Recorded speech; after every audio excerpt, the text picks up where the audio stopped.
No esperes sentirte santo para anunciar el reino de Dios. ¿Qué quiere Dios de mí?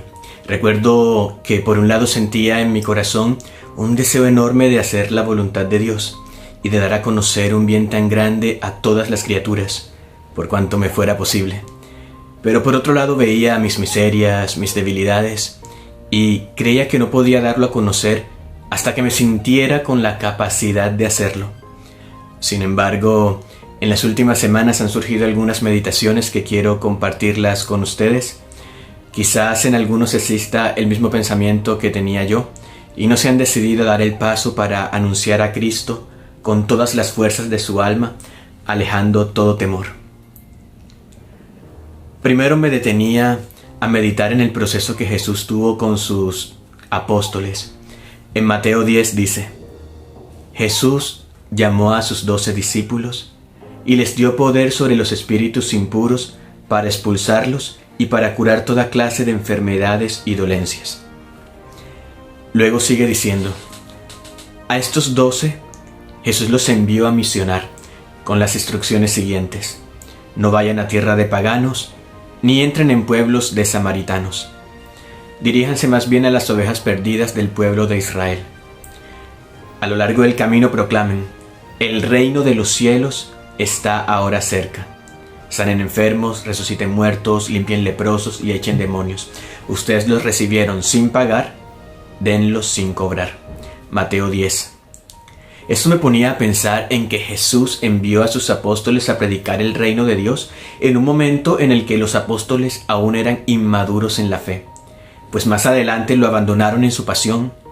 Pedro lo negó, Judas Iscariote lo traicionó, Tomás dudó de sus palabras sobre la resurrección, pero a Jesús no le importó su inmadurez en la fe y los mandó a predicar el reino de Dios. Los mandó a sembrar la semilla de su palabra en muchas almas. Los envió a predicar aquello que habían escuchado de él. Jesús sabía que en ese momento los apóstoles aún tenían muchas inclinaciones, malas tendencias, y sin embargo los envió a predicar su reino. ¿Por qué? Porque Dios miraba su corazón. San Pablo también se sentía débil, y él mismo lo dice en su carta a los Corintios, cuando habla de que le había sido dado un aguijón en su carne, del cual rogaba a Dios que se lo quitara. Y Dios le dijo: te basta mi gracia, porque mi poder se perfecciona en la debilidad. Segunda carta a los Corintios, capítulo 12, versículos 2, 4 y del 7 al 9. Aún así, San Pablo fue fiel al mandato de Dios de anunciar a los pueblos el conocimiento de Dios. De tal manera, hermanos, que no tenemos que esperar sentirnos santos para cumplir con la misión que Dios ha puesto en nuestros corazones y que nos reitera a través de las circunstancias y de su palabra. El solo hecho de haberte dado a conocer las verdades sobre Él, sobre su divina voluntad, sobre su reino, es un signo que te lo quiere dar. Y eso exige de nosotros ser luz también para los demás. Dios quiere darnos el más grande don, el vivir en su voluntad. Y nos lo quiere dar no porque lo merezcamos, ni porque tengamos méritos, no, sino porque su misericordia así lo quiere.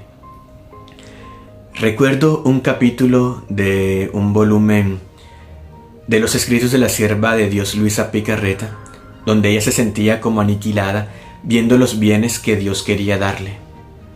Y Jesús le dijo: hija de mi querer, ¿por qué no quieres reconocer los dones que tu Jesús quiere darte? Esto es suma ingratitud. Supone un rey rodeado por sus fieles ministros, y que un pobre joven descalzo, andrajoso, que llevado por amor de ver al rey al palacio y haciéndose más pequeño de lo que es, por detrás de los ministros mira al rey, y luego se esconde temiendo ser descubierto.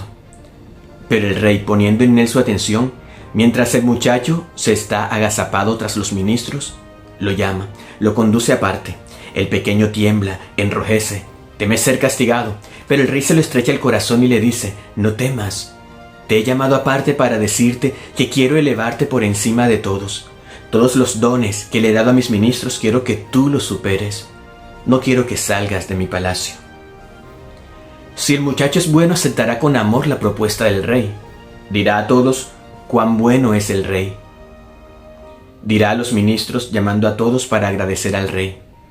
Pero si es ingrato, se negará diciendo: ¿qué quieres de mí? Soy un pequeño pobre, andrajoso, descalzo. No son para mí esos dones. Y guardará en su corazón el secreto de su ingratitud.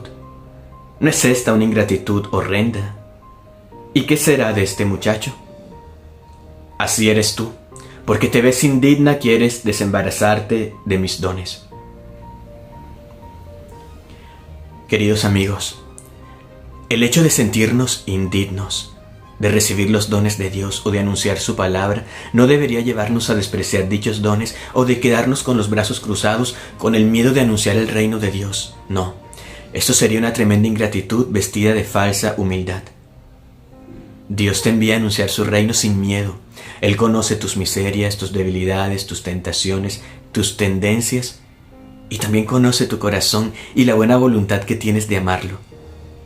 Por lo tanto, si en tu corazón está realmente el hacer la voluntad de Dios, no te mires a ti mismo, sino mira a Dios. Mira su misericordia, que también quiere servirse de ti para sus planes, pues Dios se sirve de quien quiere, así como una vez se sirvió de la burra de Balaam, ¿lo recuerdan? En el episodio narrado en Números 22, versículos del 23 al 32. ¿Que eres indigno de anunciar su palabra? Sí, es cierto. Pero Dios quiere que lo hagas, pues la fuerza de darlo a conocer no vendrá de ti, sino de Dios.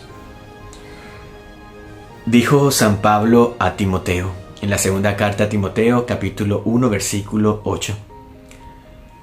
No te avergüences del testimonio de nuestro Señor.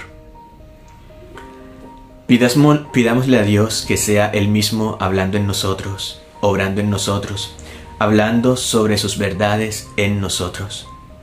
Digamos siempre: somos nada, Dios es todo. Ven, Jesús, y haz que conozca cada vez más, y ven tú mismo a darte a conocer a los demás en mí. Que pasen un excelente día.